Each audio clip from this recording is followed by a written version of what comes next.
perhaps one of the most divisive primaries in memory, takes some time. I heard a lot of good things from our presumptive nominee, and we exchanged differences of opinion on a number of things that, everybody knows we have, but on core principles.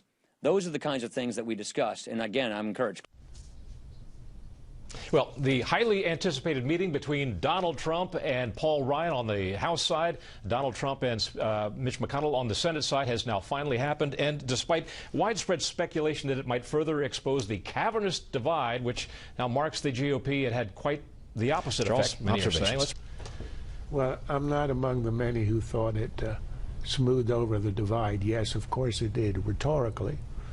But whenever you talk about a process, what you mean is we did not conclude peace. We had a peace process in the Middle East for 50 years. The reason that you have it to give the appearance that something is happening, but you know there's never going to be an end point.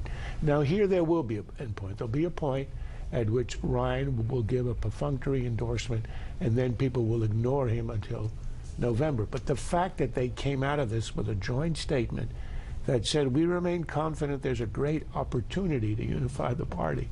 Well, the meeting was supposed to do something that would unify the party. To declare that an opportunity exists is what we already knew.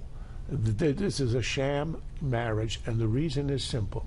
Goodwill on both sides, but Paul Ryan is a conservative, has been all his life, and committed to certain conservative principles. Trump has made it clear he's not a conservative. He's a nationalist populist.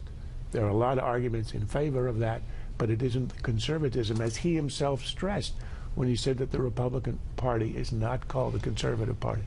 Those are differences you never bridge. By making this a process and dragging it out, what Ryan has done is to prolong his independence and to be the shelter and the locus of what's left of conservatism in the party. Let's listen to what Donald Trump had to say about the meeting himself.